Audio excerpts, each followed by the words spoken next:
pour les classes technologiques. On travaille sur des corrélations. Et ça... Apprentissage sans détection de l'erreur. Aujourd'hui, on a entre 20 et 30 000 classes qui vont utiliser les contraintes du cerveau. Une fois que l'enfant a... Bonjour Hervé Bourdon. Bonjour.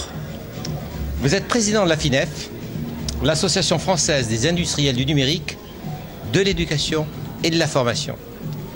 Dans votre intervention à Educatis aujourd'hui, vous avez insisté sur un besoin urgent d'avoir une décision sur le plan e-éducation qu'a annoncé le président de la République.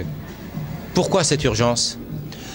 Cette urgence parce que l'annonce vient après une concertation qui a eu lieu depuis le début de l'année, donc presque une dizaine de mois, qui a permis d'arriver à un consensus à la fois des industriels, de l'éducation nationale, des collectivités, donc le triptyque indispensable dans ce phénomène-là. L'annonce a été bien et on attend aujourd'hui les réalisations concrètes et donc ça devient urgent parce qu'on parle de 2016. Aujourd'hui 2016 c'est demain, même si les industriels ont aujourd'hui des solutions prêtes puisqu'ils ont beaucoup investi en recherche et développement, il faut du matériel, il faut de la formation, il faut de l'accompagnement, il faut des ressources numériques.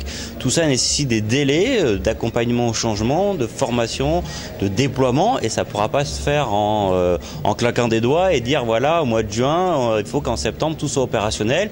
Tous les plans qui ont été faits en ce sens-là ont abouti à des échecs et il faut vraiment construire un plan comme ça avait été le cas jusqu'à présent dans les ébauches qui avaient été évoquées, d'avoir un plan progressif qui se fasse sur plusieurs années avec un équipement progressif des différents niveaux et surtout qui soit global, certes du matériel, mais aussi de la formation, de l'accompagnement et des ressources. Alors bon, vous avez été à l'origine avec quelques autres industriels, de la création de cette association française des industriels du numérique pour l'éducation et la formation. Je dirais peut-être un petit peu en vous appuyant sur un rapport qui avait été établi maintenant, je crois, il y a un peu plus d'1 an, à la demande de 3 ministres de la République et remis au gouvernement, réalisé par des inspections générales. Ce plan prônait effectivement la structuration et le soutien à cette filière du numérique éducatif en France.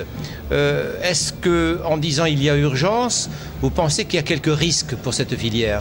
Il y a plus que des risques. Aujourd'hui, il y a urgence et c'est pour ça j'ai pas peur d'employer ce terme-là.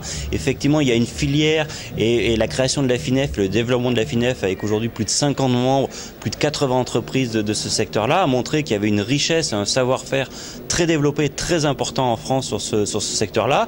Mais c'est dans leur grande majorité, des start-up, des TPE, des PME qui ont peu de moyens et qui ont fait beaucoup d'investissements, alors certes aidés par l'État, par des subventionnements R&D, etc. Mais aujourd'hui, leur finalité, c'est d'avoir un marché stable, d'avoir des perspectives de marché. Et aujourd'hui, clairement, ils n'en ont pas. Et s'il n'y a pas un plan aujourd'hui éduque rapidement, il y a des sociétés qui, aujourd'hui, notamment parmi les éditeurs de ressources, qui font des choses très pertinentes, mais qui vont plus pouvoir continuer à fonctionner. Encore une fois, les salariés, tous les mois, il faut les payer. Les charges de l'URSSAF, tous les mois, il faut les payer. Et quand le contrôleur URSSAF vient, on lui dit pas « je vais faire une concertation, je vais décider plus tard, je reporte ». C'est maintenant qu'il faut le faire. Et donc aujourd'hui, il y a effectivement une urgence parce que des entreprises, notamment les plus petites, qui sont pourtant celles qui ont le plus de potentiel de croissance, de génération d'emplois, de génération à l'international, de développement en termes de budget, sont aujourd'hui en grand danger, en grande précarité. Dans les discours du président de la République, celui-ci parle de tablettes, celui-ci parle de formation, celui-ci parle de ressources. On est bien quand même dans le descriptif que vous avez fait du plan que vous attendez. Pour l'instant, nous sommes tout à fait en phase avec les annonces qui ont été faites. Le problème, c'est que les annonces, pour l'instant, restent très générales. Nous, ce qu'on a besoin, c'est un calendrier précis. Ce sont des budgets qui vont être mis en place parce que, effectivement, une tablette à 10 €, une tablette à 1 000 €, c'est pas tout à fait la même chose. Il y a des tablettes à 1 000 €. Il y a des tablettes à 1 000 €. Il y en a certainement, si on va chercher chez les Chinois, des tablettes à 10 €. Est-ce qu'il y aura des ressources ? Quel budget pour des ressources ? Enfin, il y a encore beaucoup trop de questions qui se posent et c'est normal que, notamment sur des discours orienté grand public, on rentre pas forcément, et c'est pas le rôle du président de la République de rentrer forcément dans ce détail-là.